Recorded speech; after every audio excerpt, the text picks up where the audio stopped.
Hello guys, hope you're really well. It's summertime here in England, and in the summer there are two things we talk about. One is the weather. It was baking hot in London here today. The other thing we talk about is football transfers, and I'm going to be talking about transfers today and trying to answer one of the questions I'm asked most often, which is why don't clubs at the start of a transfer window go out and get their business done right away? I think a lot of fans get frustrated about that. Why do things take too long? When news and information comes out, it's easy to think, well, why aren't the club doing more? Why is it that summers play out in this fashion? And this is probably the least interesting answer, but the first thing I would say is that all businesses, all industries have a culture. They have a way of doing things. And actually, this is part of the culture in football. You'd think it's interesting when you get a disruptor come into the industry, someone like Todd Boehly, for example. Chelsea will go out and buy Christopher Nkunku a year in advance. Now, that's not something we typically see in football transfers, and he's tried and in fact has succeeded in doing similar deals to that. I forget the name of the fullback they're signing from France along similar lines. It's because he's come into it not with a football mentality, but in football, people are a bit more, how can I put it? The calendar is very ingrained in the way people do things. People, they start their summer transfers earlier in the year, sometimes in the preceding year, but it only really picks up steam once the season is over. So I think that's quite an interesting thing in itself. When it comes to Arsenal, a phrase you'll hear me use quite often when I'm talking about transfers and transfer targets is priority. So I might say a player is not a priority, or the club have other priorities. And essentially, that order of priority, that kind of ranking of importance of respective transfer targets, plays a really significant role in when deals happen. And I was looking back at the last couple of summers of Arsenal transfers to kind of try and tell that story. So if we take summer 2021, for example, Arsenal went into that window with Mikel Arteta pretty insistent that he needed a central defender, ball-playing central defender, and knowing that they needed a backup goalkeeper as well for Bernd Leno, and ideally someone who could be his successor and play with his feet. And at the start of that summer window, Arsenal's immediate moves were for Ben White and Aaron Ramsdale.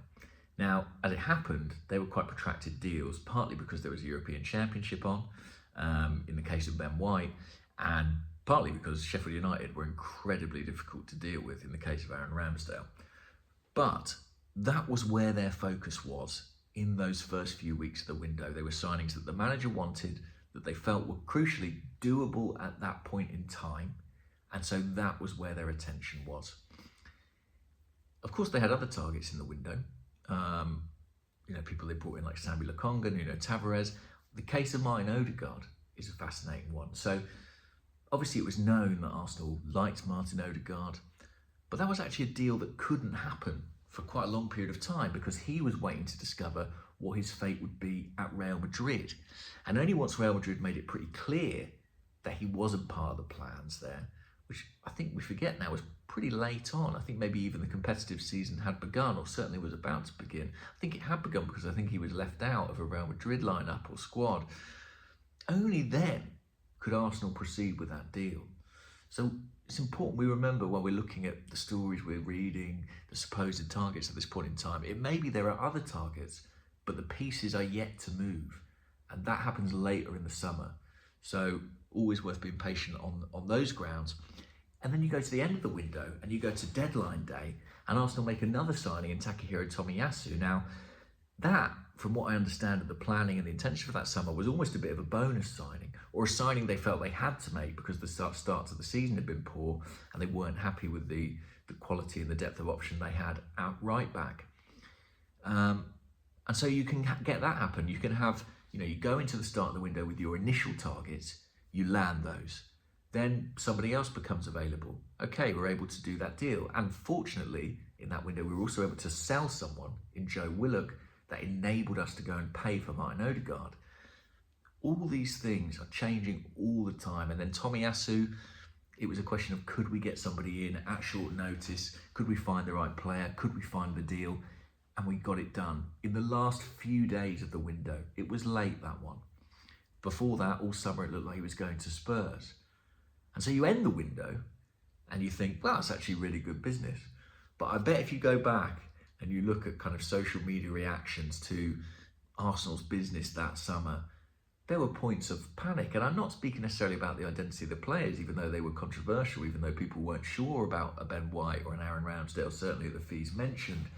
But people were saying, we need a creative midfielder. Why aren't we bringing in a creative midfielder? Well, there was a creative midfielder we desperately wanted, and we were prepared to wait for him. Why weren't we bringing defensive reinforcements? Well, it happened on the final day of the window. And some of those deals we could only do because certain other players left the club. I think Hector Bellerin was one who moved on at the end of that window. So that gives you some idea of how these things can play out. And if we look at last summer, we can see again transfers happening at different times with different reasons at different levels of priority. So in fact, last summer's work certainly began in January, because in January 2022, Arsenal tied up a deal for Matt Turner. They knew Bernd Leno was going. He was a goalkeeper loved by the coaching staff, and they went and signed him. And they got that done well ahead of time. So that is a case of Arsenal, acting outside the window and getting their ducks in a row very early on. Then we get into the summer. What was the priority? A centre forward. What was the first big deal Arsenal concluded? A centre forward, Gabriel Jesus. They got that player in. I think the fee was agreed end of June, but he didn't actually sign, I think, for a few weeks after that, a couple of weeks after that. But the business was done. Actually, he wasn't quite the first, because Fabio Vieira, I think, was in just before him. And that's another really interesting example where there was a market opportunity. The player was available. Arsenal were made aware of the price that would be required and acted very swiftly to do that deal before any competitors could come in. So that happened in quite a compressed period of time. But Jesus was the priority. They wanted a left-back. Lisandro Martinez, who's obviously now at Manchester United, was the number one target. They missed out on him. And then within a week or so, they'd agreed a deal for Zinchenko. It was the end of July, 21st of July, that deal was effectively done. Arsenal were in America at the time, and so were Man City, and he made the move from training camp to training camp.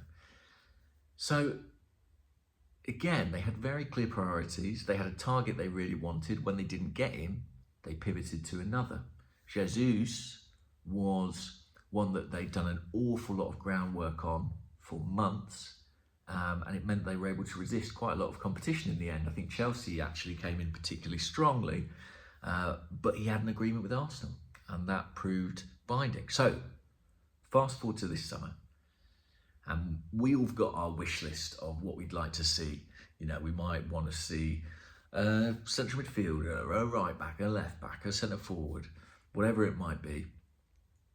But the club have priorities, and those are determined by key targets in key positions and deals they can do now. I think it's pretty clear by this point that Declan Rice is the priority for Arsenal this summer. It's a deal they've worked on for months, and it's a deal they want to get done early. I know there have been some reports about it being close or being close to be agreed. I think that's a little bit premature.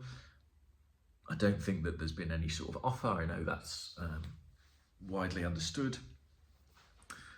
But, clearly the player is keen to come. And I think it's been really interesting today reading the reports out of Germany saying that Bayern Munich may be giving up the chase for Declan Rice because they feel that, in a sense, he's committed to Arsenal. So that is the priority. And that's why, that's what we're all reading. Once that deal is out of the way, then all kinds of options open up. Arsenal will look at other positions of priority. I'm sure they're already, the wheels are in motion in other areas of the squad. But as with Martin Odegaard, there may be signings that are currently not available. Potential signings, this is who are currently not available, who may become available due to other movement in the market. Unexpected things happen. Kylian Mbappe has told PSG he won't be signing a new contract. That could mean he could go to Real Madrid. Could that have a knock-on effect? Probably not because Benzema's already left, but you know what I mean? Suddenly pieces move, the market changes, and I think that's something we have to bear in mind when we're looking at it from the outside. Another thing is that there might be areas of the squad that are kind of on your maybe list. We've definitely got this get a central midfielder. Do you want a right back? I mean, I think they do want a right back, but it might be more of a maybe, or say a forward. It might be something that if we have the opportunity, if the right player comes, if we get some money in, then it's something we can do later in the window. And I suppose the point behind this video is to say, it's very easy to get frustrated by the order in which things happen in a transfer window. But really the only way to assess the business is at the end when it's all concluded. And I think what we've seen over the last 2 summers has really demonstrated an intelligent process.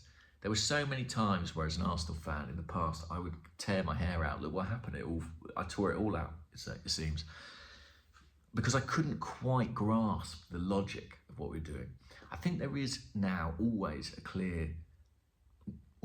most of the time, a clear logic and a clear strategy behind what Arsenal are attempting to do in the market. And I think that's really encouraging. And I think if you look at these windows, particularly these summer windows, there have been this kind of divide of like, well, look, we're going to try and do this business early, and either we get those guys or we don't. And then if not, there's another period of activity at the end of the window. I think there are almost 2 windows in every summer. There's the first few weeks where you go out and you do the deals that you have been working on for months and you get those over the line. And then there's another part right at the end of the window where you are trimming, nipping, tucking, perfecting the squad, where you are signing the player to replace the player who got injured in pre-season, where you're signing a player in the area that you've struggled in the first few games, where you're signing a player as cover, signing a player who's a bit of a bonus, who you weren't thinking you might be able to do, signing a player to replace someone who's asked to go, who is going out. There are almost these 2 points of serious activity, beginning and end. And my strong suspicion is that we may see that again in this window. We may see Arsenal go quite big, quite early on someone like Declan Rice, maybe 1 or 2 others, and then there might be a bit of a flurry at the end where a few go out, probably, for less money than we would like, and maybe 1 or 2 come in at that point too. I think it's going to be fascinating to watch it play out. But I hope that was interesting. I thought maybe it was, but if it wasn't, I'm sure you'll let me know. It's YouTube, right? That's the nature of it. It's late here, so I'm going to go to bed. We've got some really interesting videos coming up, hopefully, where we're going to sort of go through the squad and analyse needs and requirements and a bit of insights to what I think could happen. I don't know. But yeah, I'll leave it there for now. All right, guys. Bye-bye.